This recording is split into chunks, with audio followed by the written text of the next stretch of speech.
আমরা চলে গেছিলাম আমাদের মেয়েদের নিয়ে ইয়ার পিয়ার্সিং করানোর জন্য। আর ছোট বয়সেই বাচ্চাদের করিয়ে দেয়, আমরাও ভেবেছিলাম করিয়ে দেবো, কিন্তু কোনো কারণে আমাদেরই যেন মনে হচ্ছিল যে হয়তো ওরা কাঁদবে বা ওদের ভয় লাগবে, তো সেই জন্য ব্যাপারটাকে ডিলে করেছিলাম। কিন্তু এবারে মামার বাড়িতে গিয়ে সবাই বলল যে এবারে ওদের ইয়ার পিয়ার্সিংটা করিয়েই দে, কারণ এর থেকে যখন আরও বড় হয়ে যাবে ওরা আরও ভয় পাবে। ওদেরকে আমরা নিয়ে গেছিলাম পার্লারে গানশট দিয়ে ইয়ার পিয়ার্সিং করানোর জন্য।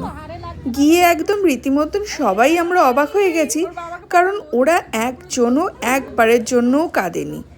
হ্যাঁ, আমার মেয়ে লাস্টের দিকে একটু কেঁদেছে, কারণ ওর একটা ইয়ারে যখন পিয়ার্সিং করেছে তখন তো ভালোভাবে হয়ে গেছে, বাট যখন সেকেন্ড ইয়ারটাতে করতে গেছিলো তখন ওর একটুখানি লেগে গেছিলো, তো একটু কেঁদেছিল, বাট তারপরেই ও নর্মাল হয়ে গেছে। কিন্তু ভয় কিন্তু একদমই কেউ পায়নি।